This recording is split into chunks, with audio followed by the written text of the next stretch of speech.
Hey guys, it's Tiffany with Mighty Mascara, and I did a test on Forjars lid. Everybody's been talking about them.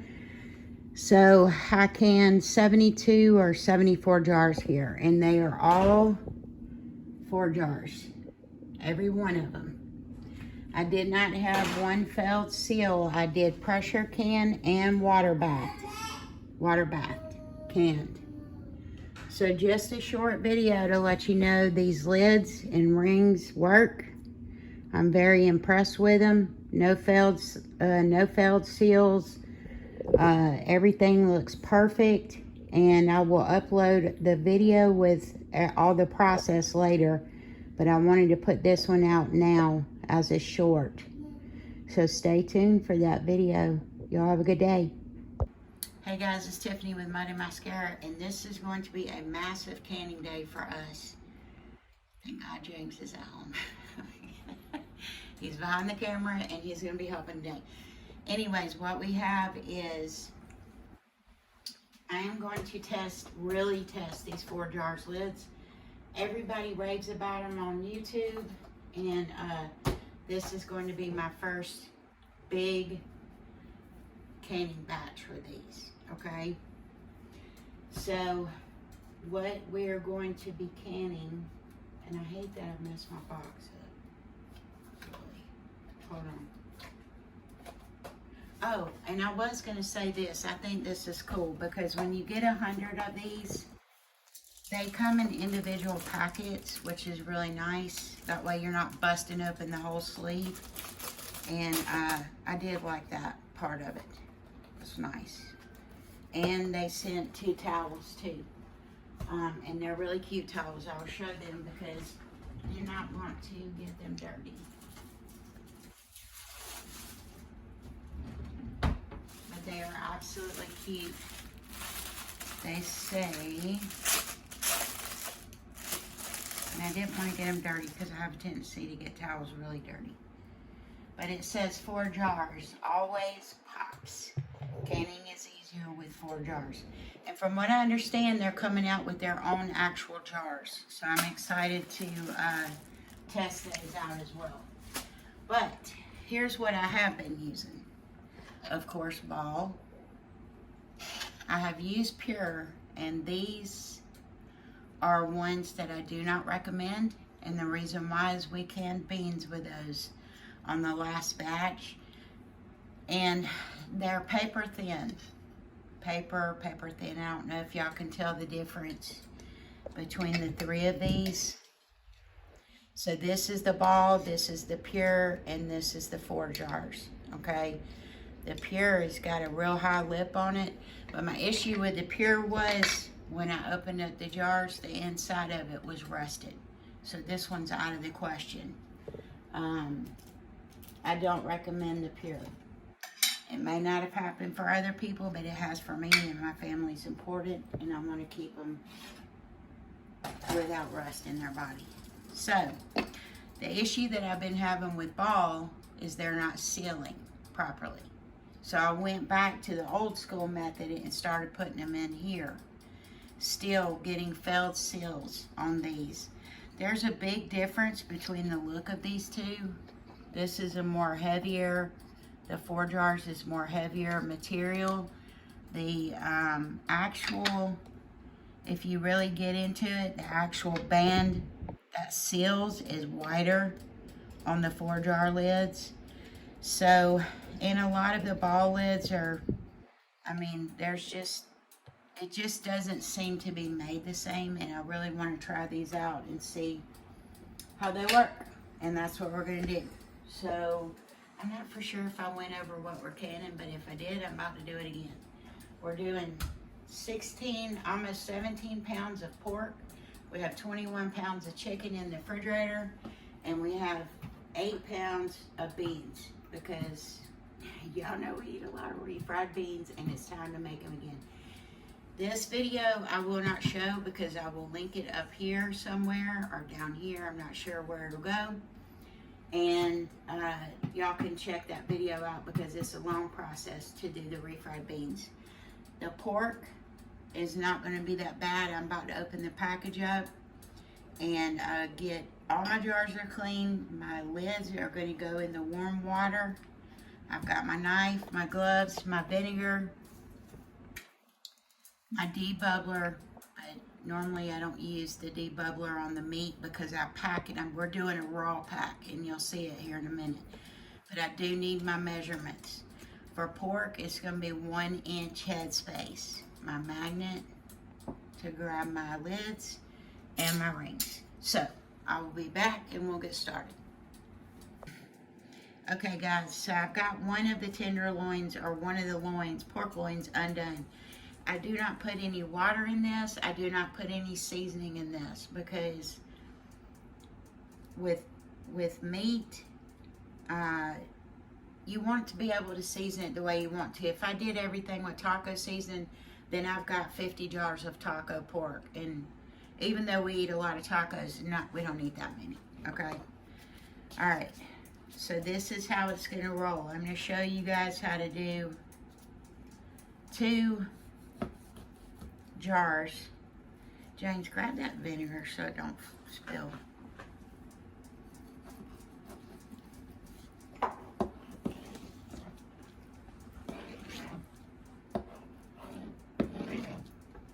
Real quick, and do 2 jars.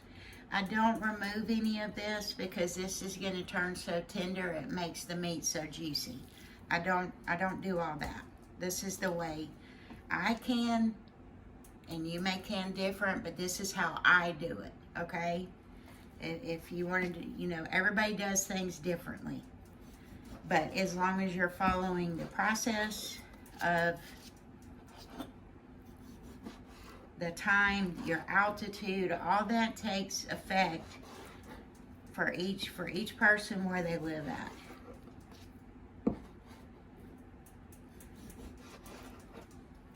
So I'm just cutting up my meat into little pieces because you've got to pack this in. And the reason why we're doing the meat first today is because the beans are hot when they go in the canner. So this is cold jars, cold canner, okay? And we can outside. So you're just gonna put your meat down in here like so. And you want to make sure that it is packed in there.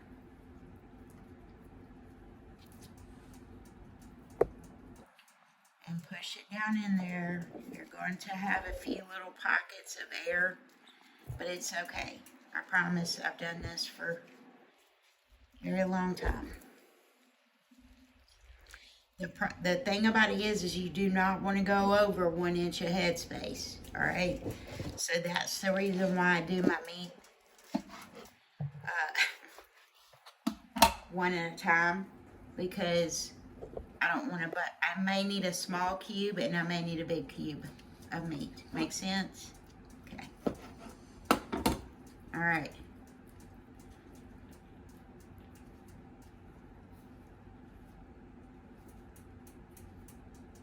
All right. So you can see how the meat's packed in there very well. You will have a few spots, and if you're panicking about the spots, but I don't, you can push down on the meat and get it maneuvered in here the way you need to. But with raw pack, any pack, you're gonna have a few little holes in it. So we're gonna move this one up here, and we're gonna do the next one. So I'm gonna show you 2 of them. Now we run double canners.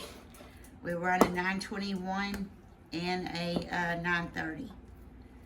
So all American canners, yes. So I'm just going to put this in here. Now when we get to the chicken, all this is going to be cleaned and redone.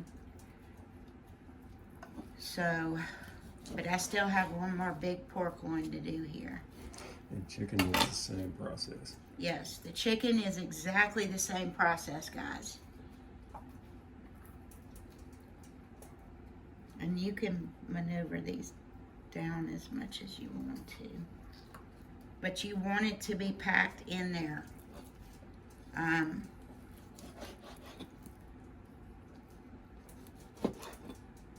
so that you get the bang for your buck with your meat. Okay. All right. So, let me show you something. 1 inch headspace. Remember, I've shown this before. This is a 1/4 inch, 1/2 inch, 3/4 of an inch, and 1 inch here, okay? Because the 1/4 inch is usually used for jellies. This is for stews and soups. And then your 1 inch is gonna be for your meat, and a lot of your products are 1 inch. So you wanna make sure that you put this right here, and that is not touching the meat, see? So 1 inch normally is right here, but always use your measurer. So there is 2 full jars of the pork. I'm gonna finish doing both pork loins, put them in there, and I need to find me some more gloves. Pork loins, and then I'll show you when we get back how we're gonna seal it up. Seal up the jars. And we'll go over the times and all that too. We'll be back. All right guys, so remember I said it was about 17 pounds. We got 17 jars. Now Mr. C sealed those jars for me while I was packing them. So I'm going to show you 2 jars left. I got my clean paper towel, and I'm going to put it down in vinegar. Now I use vinegar on everything. Some people use water, but with meat, if you do meat or anything that could have any type of film or oil on it, you want to use vinegar. I just use vinegar, period. I trust the vinegar better than I do the water. So you're going to make sure that this is completely cleaned off, just like so. Leave that right there.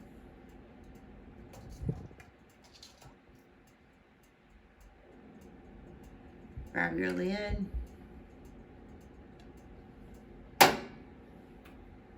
Your ring. Twist your ring on right there. And then you're just going to turn it. You don't want to crank it. You just barely want to turn it, guys. It's finger tight. It's not crank tight. You don't have to put your bee honey in it to crank it down. I'm doing this one more time. So, with the lid, you're flat.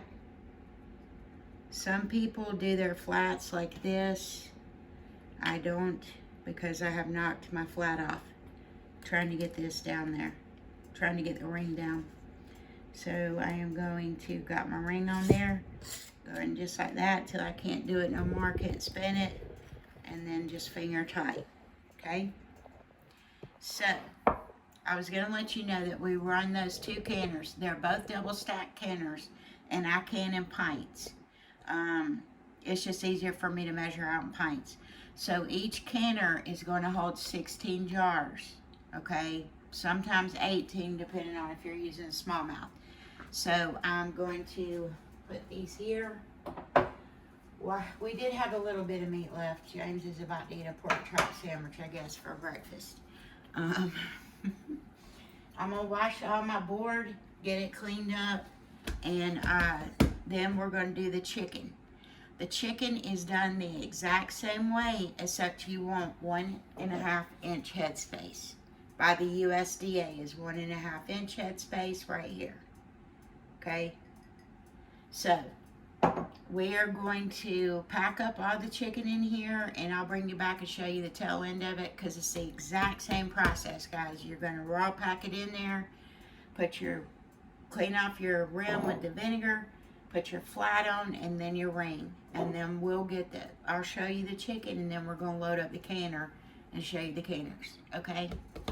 We'll be back. Okay. So this is all the chicken that's about to go in the canner. And you can see there's good headspace in here. I do not trim the fat off. I leave the fat off because it makes a killer broth in there by itself. So we are going to put these out in the canner. But I do have 1, 2, probably about 4 or 5 pieces of chicken left. And what I'm going to do is y'all are going to get a bonus because I want to make James a freezer meal called Sweet Fire Chicken, which is one of his favorite, and we do not have any left. We haven't had any for a minute. So I'm going to take this chicken leftover, and it's called Sweet Fire, and it's just a freezer meal for me and him up in the cabin in the crock pot. So, and I'll show y'all that when we get done loading the canner. How simple it is to make and put in a bag, throw it in the freezer, and then throw it in the crock pot when you get ready. Okay, so we're headed out to the canner, and we'll bring you back when we get out there.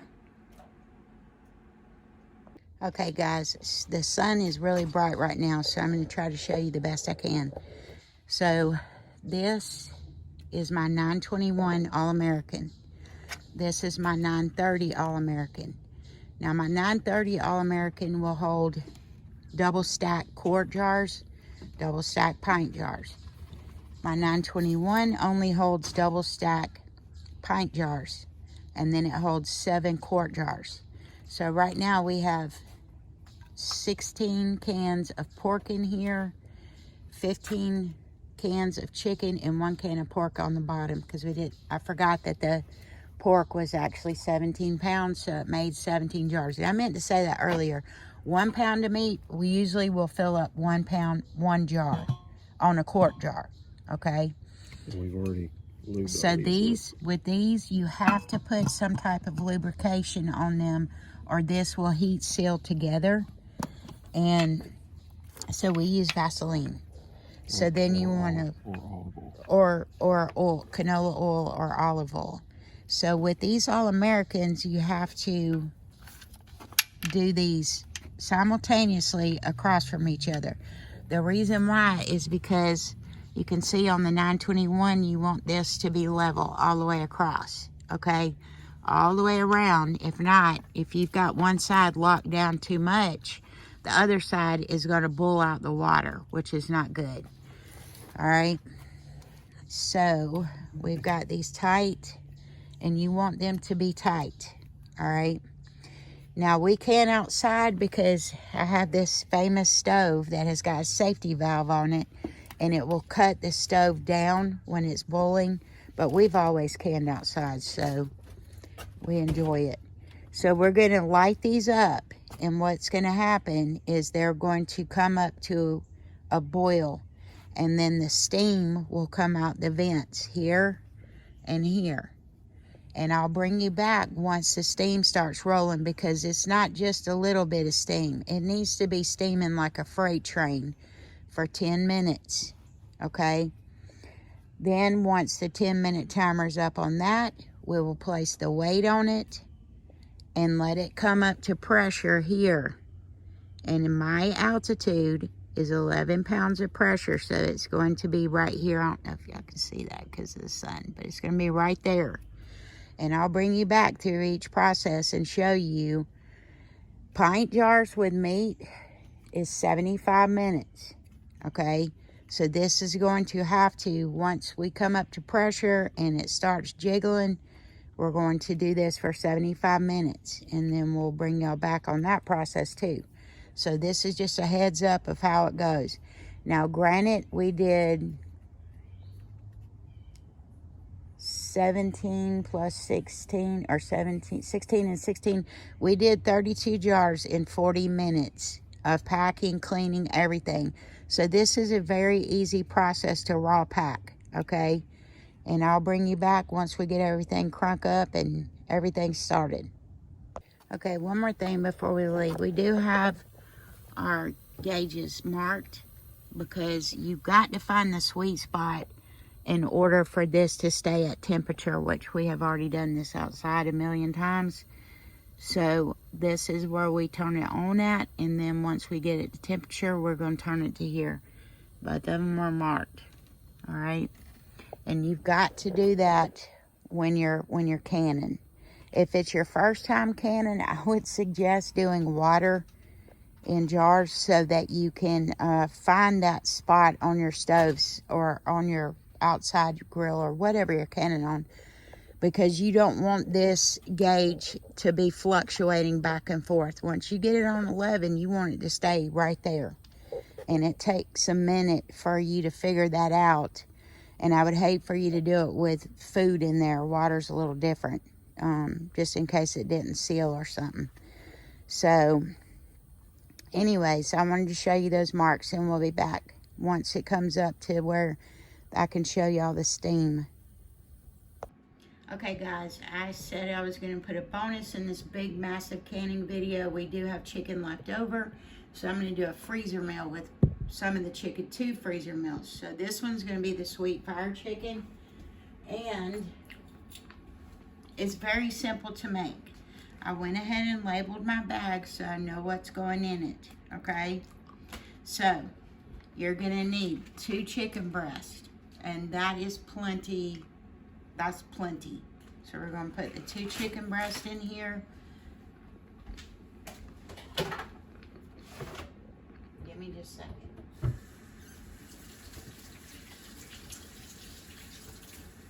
You're going to need the 2 chicken breasts. You're going to need 1 can of pineapple with the juice. Okay, it can be, you could use crushed, but I use chunked in here. And you're just going to dump it in like so. Next, you need 4 cloves of minced garlic, 1 red bell pepper chopped, and 1 onion chopped. I use purple onions, sometimes I use white onions, sometimes I use Vidalia. It really depends on what I have. Okay, so let me put this off to the side. All this is going to go in this bag. And hopefully I don't make a mess. So it's 1 whole red onion or whatever kind of onion you want.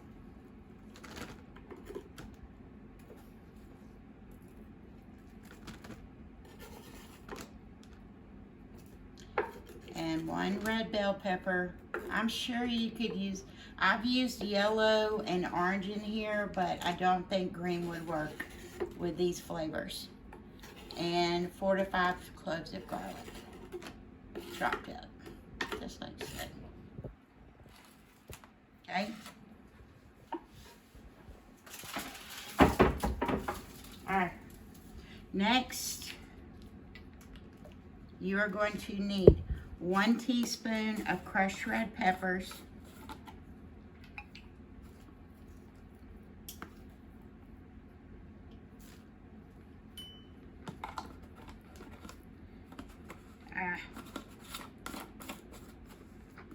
two-thirds cup of sugar, 2/3.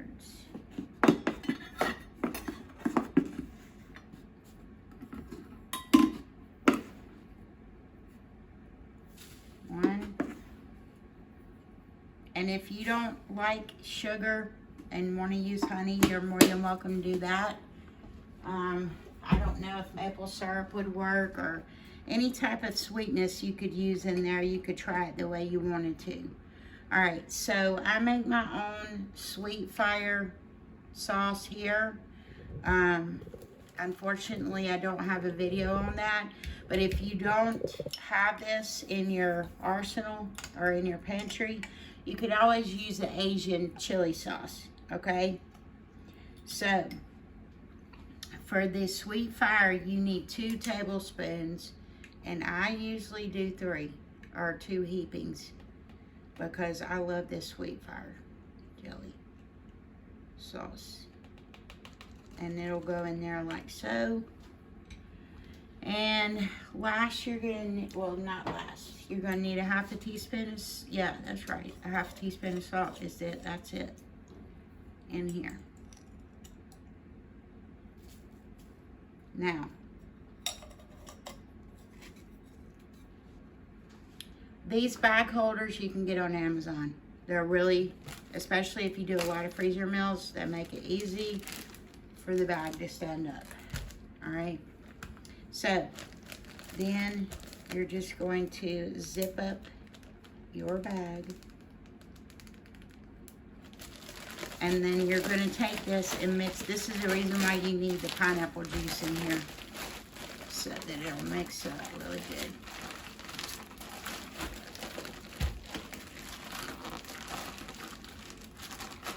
And just make sure you get everything pretty coated and mixed up. Now this is enough literally for 4 people. So you could definitely have dinner for, if you have 2 people, for 2 days. And all we do is pull this out of the freezer and we throw it in the crock pot. You can put the crock pot on low and let it cook for about 6 to 8 hours. Let me get all my air out of here. And we make white rice and put it over white rice. The only thing extra I do, if this is a little too runny for me, because I like thick sauce, is I will make a cornstarch slurry and thicken it up. That's that. Put it in the freezer and you're done. You got a meal ready for later on. Especially on a busy day, these help. Trust me. All right. We'll be back with the next one in just a second. Okay, guys, we're back out of the canner and they have started venting. Okay. And I'm going to show you something. And I'm not really sure. You can see it more on this one. Okay, see that? It has just started venting, so that this one, my smaller canner, my 921, is actually doing better than my 930. All right, so you want a steady roll of stream. All right, you don't want it to be breaking off. And I don't know if y'all can see this one right here coming up. Okay, you want it to be blowing like a freight train before you start that 10-minute timer. See? Y'all could probably hear it. Alright. So you need it to look like a freight train blowing. So I wanted y'all to see that so you know what you're looking for on a steady stream. Now if this was breaking off here and stopping, then I wouldn't be starting the timer right now. So we're going to give this 10 minutes blowing at a steady stream, and then we will put the weights on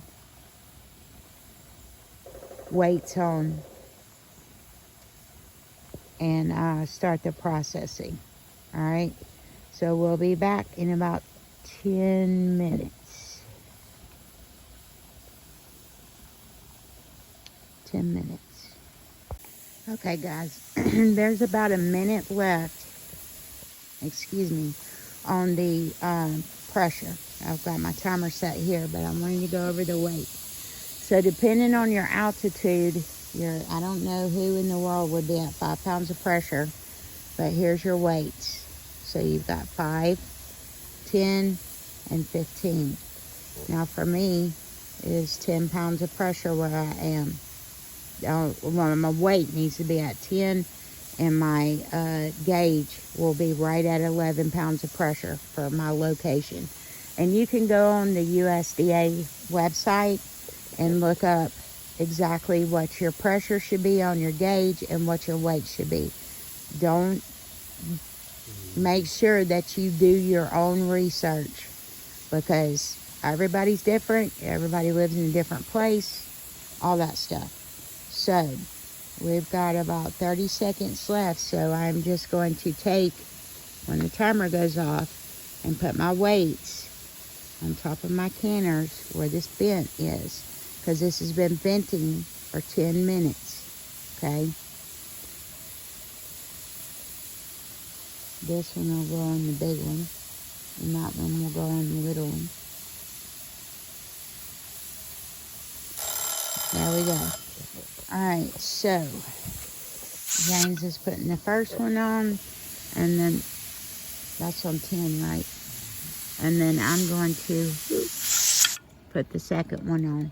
Now, it is going to take a few minutes because you need this to be at 11. To be at 11, all the way up.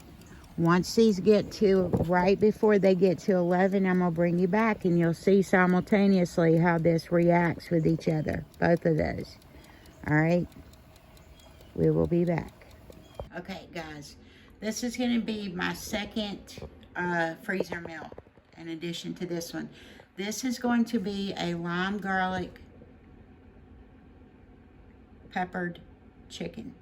Okay, so I've got my 2 pieces of chicken right here. That is going to go in my bag.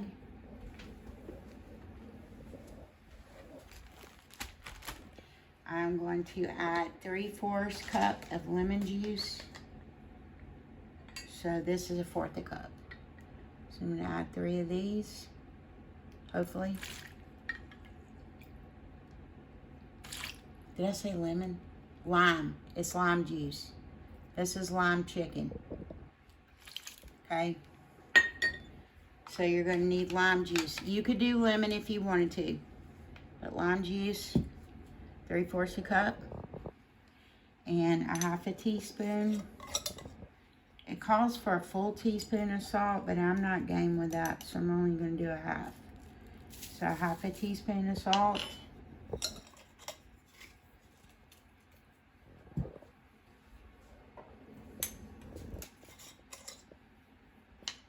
A 1/2 teaspoon of pepper because I've got lime pepper there.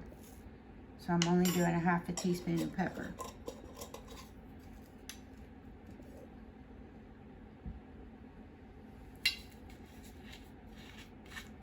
One-4 cup of oil. You can use any kind of oil you want to. I have avocado oil.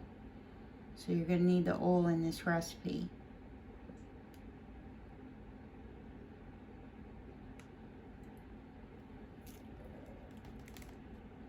Okay.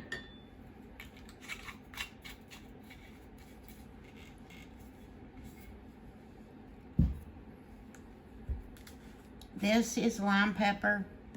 It's really good. Very limey. Very, very good. And I'm going to put in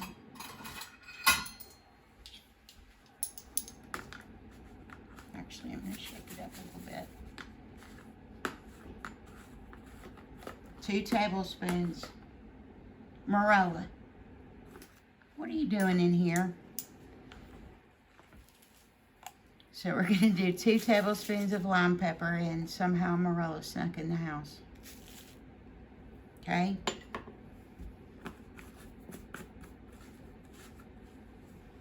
And I'm going to do 4, I think it's like 4 in a small garlic clove in here. You could add onion in here if you wanted to. But I'm just doing this as garlic. Okay. Then I just did 3 limes, and I'm going to throw them in just like so. And I forgot to get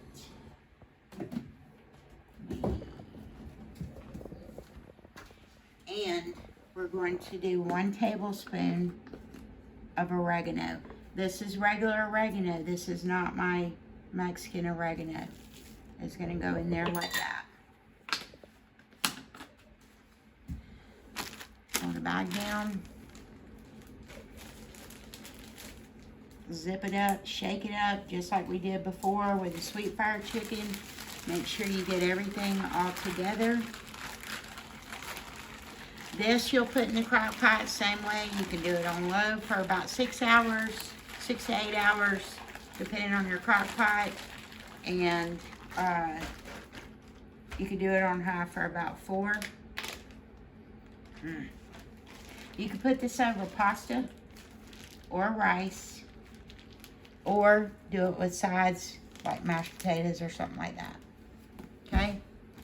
But these are just easy meals for me and Mr. C when we're in the cabin. And get all the air out of it as much as you can, because you want it to be flat in the freezer. And then just put it in the freezer, and that's it. Alright guys, so we're climbing up. So on my gauge you can see we're at 10 pounds of pressure, and the weight is starting to get ready to jiggle. So when this hits 11, this is going to start wiggling. So I'm going to try to show you this at the same time. Okay, So it's climbing. See? We're at 10. Let me do it this way. And you can see where the weight is starting to shake a little. Here we go.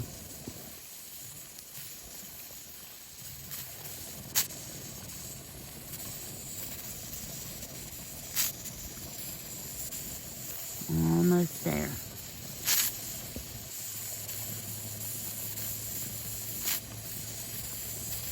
Come on. We're almost at 11 on the gauge right here. 11 pounds of pressure. And the weight is going to kick right. There you go. So you're on the money. 10 pound weight, 11 pounds of pressure. Okay? So now, and usually my 921, I don't know why it does a little quicker than my 930. We're going to let that set for just a second and start cutting this down because we don't want it to get too hot too fast or too cold too fast. Okay? Now this weight should jiggle 4 to 5 times a minute. Did I cut it off? Yep. I just cut the temperature off. Stand by.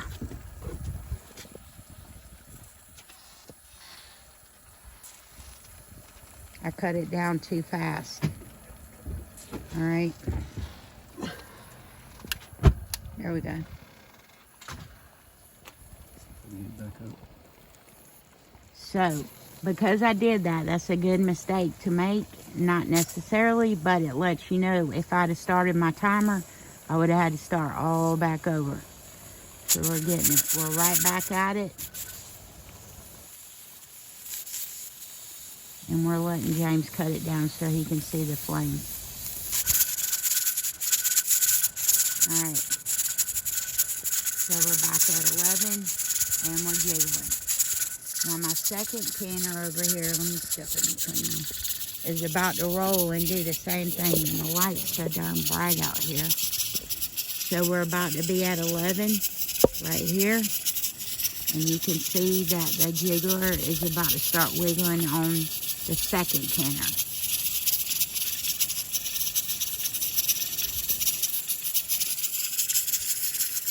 We're almost at 11 pounds of pressure.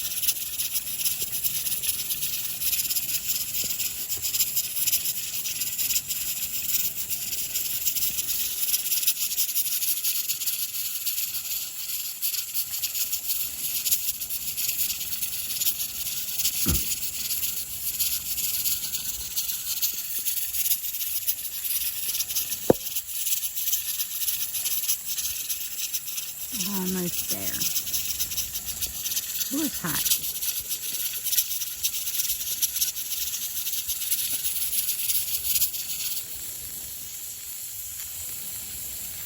And you can hear the pressure building up under the weight for it to bounce when it gets right. It's right there at 11.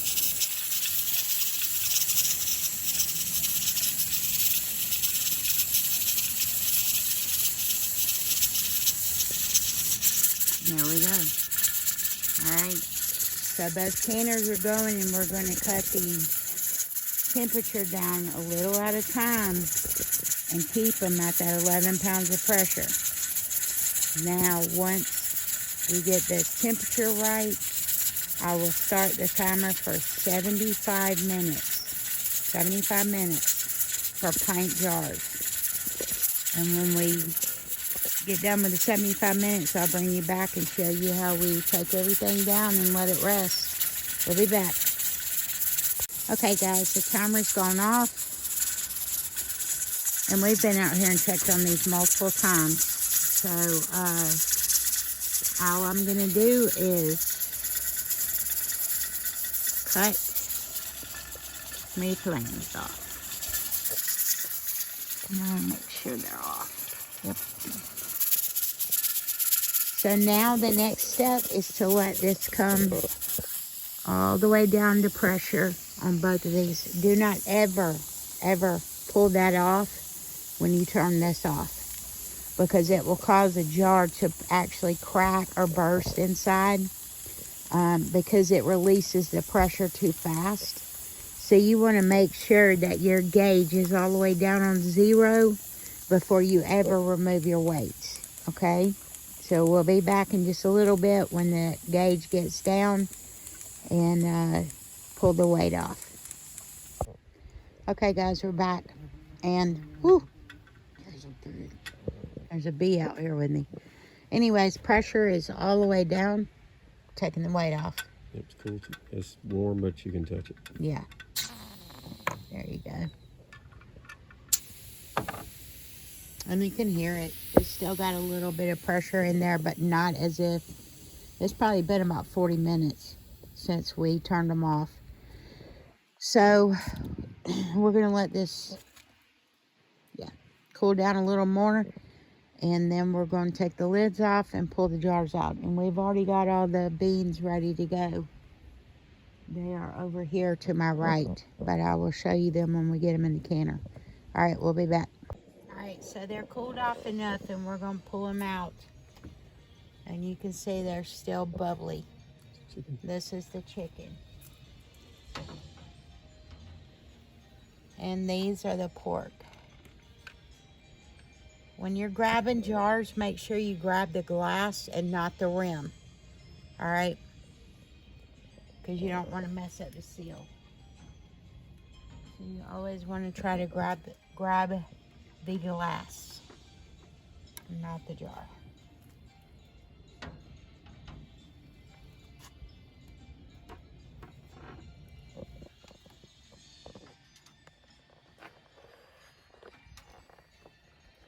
And they are still hot, very hot.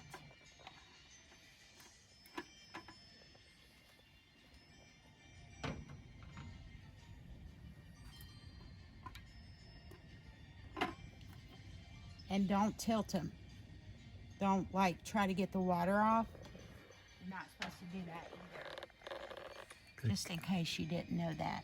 Most of you guys are canners, so y'all know. It could cause a false seal. Yep. Because when you tilt the jar, it could cause a serious false seal. So, don't tilt. The water will evaporate, trust me.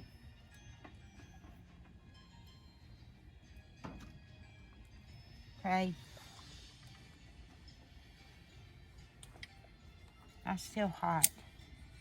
If you'll just lift the lid up for me. Oh.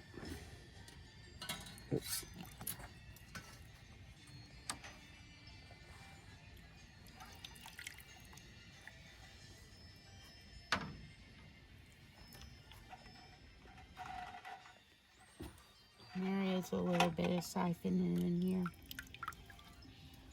But we didn't lose any juice. And more than likely it's going to be from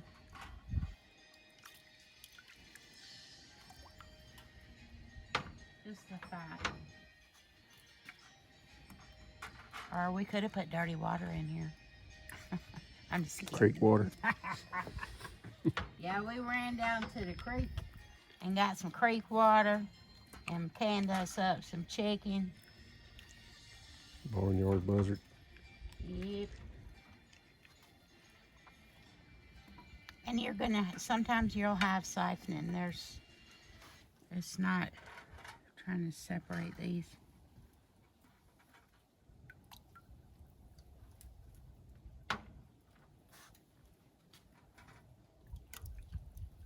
Now, if something would have siphoned out and went below the halfway mark, that's not good.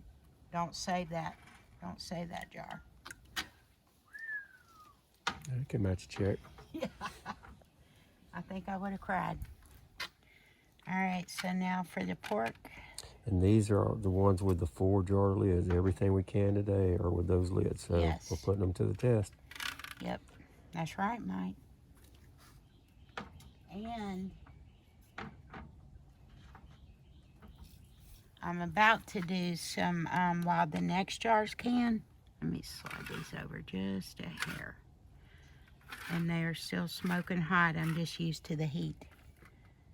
I'm cooking and stuff in the kitchens. But I'm about to do them water bath. So I'm gonna make some Cowgirl candy here in a minute. And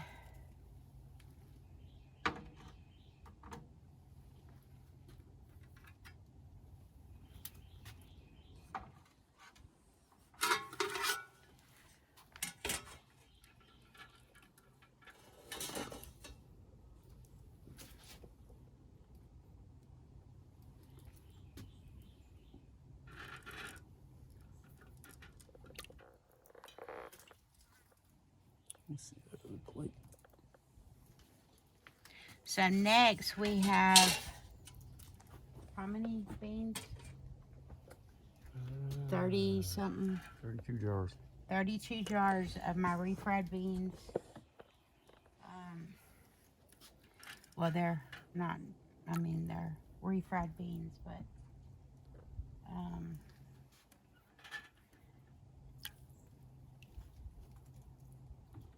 that are gonna go, we're gonna clean, wash, not wash, but we're gonna re-water this.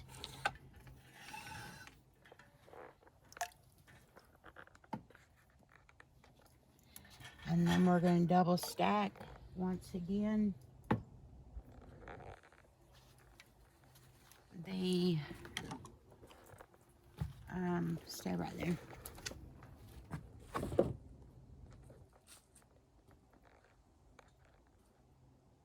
I said we gotta change that. So we're changing the water out, and then we have our refried beans right here. We've got 34 jars of them, and then we're gonna process those same way because it's protein at 75 minutes for the pint jars and 90 for the quarts. And then while that's working, I'm gonna work on, are you even looking at me? Just wondering, because the other day you shot a video and it was, you don't have to pause it, I can cut it out. Anyways, so I'm gonna test the 4 jars in a water bath can too. All right, we'll be back. Okay guys, so what I'm gonna do is make some Cowgirl candy, is what I'm gonna call it. It's got jalapenos, banana peppers, and Thai chili peppers in it. So this is going to be my rendition of cowboy candy, but it's going to be Cowgirl candy. So I'm going to chop up all of the peppers, and this is exactly 3 pounds. Then I'm going to have 2 cups of apple cider vinegar, 6 cups of sugar, turmeric, celery seed, garlic powder, and cayenne pepper. And I'll bring you back when I get done. Okay guys, I'm going to get the pot ready. So what we need is 2 cups of apple cider vinegar in the pot.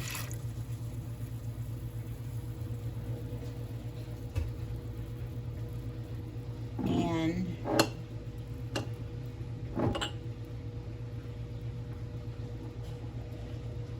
we need 6 cups of sugar.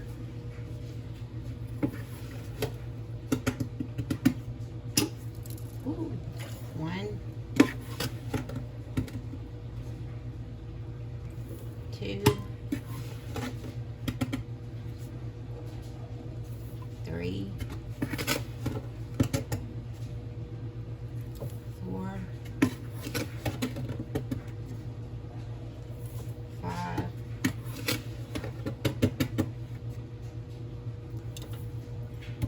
6 cups of sugar. I do not have the eye on yet because I'm just putting my ingredients in there. All right. Next, we are going to need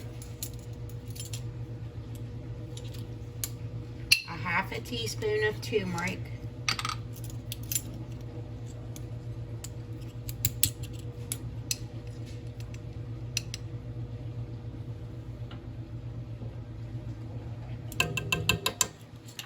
Okay. That's the turmeric I use. A 1/2 teaspoon of celery seed.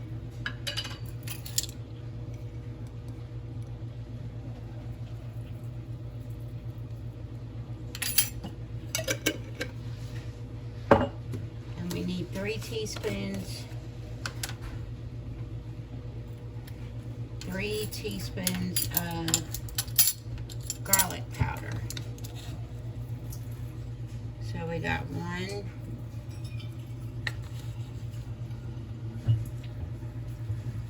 2,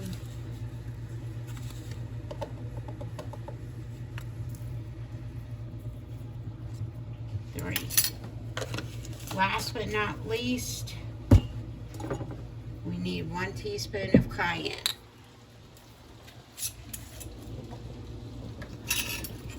Make sure you rub your eyes afterwards. Yes. Well, I'm kind of nervous about doing these Thai chili peppers like that. So I'm probably going to put on a glove to do this. Alright. So my recipe says that we're going to stir all this together. My whisk.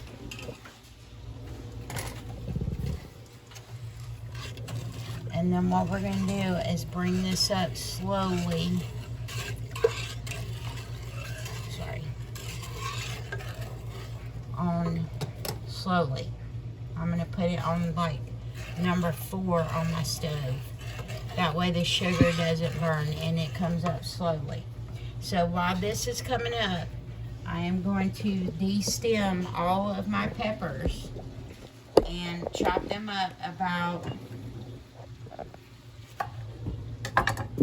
like that. Okay? And I'll bring you back when I get done. Okay, so what I did was I brought that mixture together and brought it up to a boil and then turned it down on low and let it simmer for 5 minutes. 3 pounds of jalapenos, Thai chili peppers, and banana peppers are in here. And the majority of it's Thai. So, AKA the burning ring of fire. yes, it's going to be hot. Hopefully not too bad, but it will kind of be hot. So what I'm going to do now is add in all of my jalapenos, Thai chili peppers, and all the seeds. Okay. And I'm going to take probably this, because I'm going to have to use a slotted spoon. So what you're going to do is bring all this together, and it needs to cook on low for about 5 minutes. And I have it on low, a little low.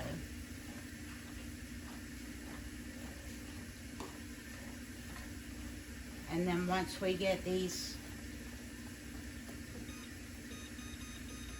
for 5 minutes, then we'll bring you back. We're going to ladle them into the jars, seal them, wipe the rims off, seal them, and put them in a water bath canner. Okay? We'll be back. Okay, it's been 5 minutes, and I've already sterilized my jars, and my lids are down here in the bottom. So the next thing you're going to do is take that, and we are going to ladle in the actual jalapenos in here. Trying to get the juice off of them because you want as many jalapenos as you can get down in the jar. And you want 1/4 of an inch headspace. So, use this. So I'm just pushing these down because I want a good amount of jalapenos in there. Just like so. And then I'm going to add a few more. See how many I can get in here.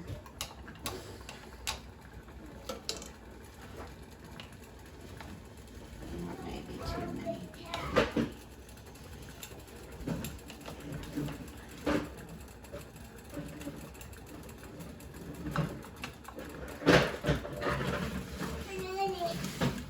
Okay guys, so I've got my little jars filled up with about 1/4 of an inch headspace, and I still have a lot left. And James told me I was going to have a lot left. So what I'm going to do is make one big jar of them. So you want to strain out your jalapenos. That way you get, you know, you don't want to do jalapenos and juice because it's not going to equal out. You'll have more juice than you do jalapenos, honestly.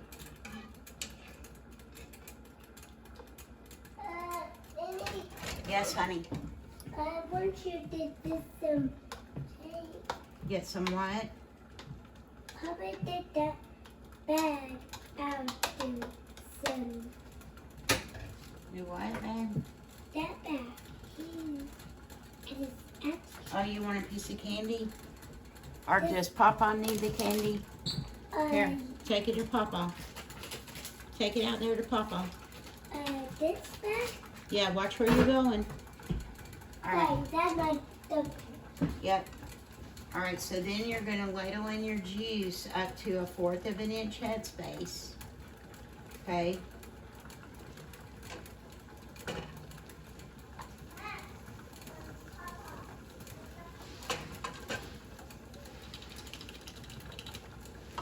And then what we're going to do is we're going to wipe the rims with the vinegar water.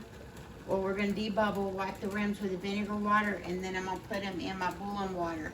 And it's going to process for about 15 to 20 minutes because of the big jar. I'm going to do that one for 20. So we'll be back in just a second. Okay, guys, so I got all my jars filled up, and I do have a little bit extra, which I put in a big jar. So next you're going to take your syrup and turn it up on high, and you want it to be at a boil for 6 minutes. And this is boiling. I just don't want it to boil over. So we're going to let this boil for 6 minutes, and then we're going to ladle in our juice to a 1/4 of an inch headspace in the jar.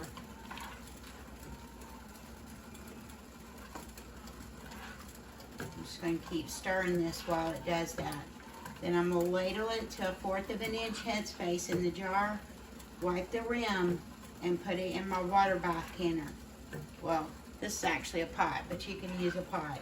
I do have a grate down in the bottom so that they're not sitting right on the bottom. Okay? Oh no, I forgot my timer. It's been about 4 minutes. Alright.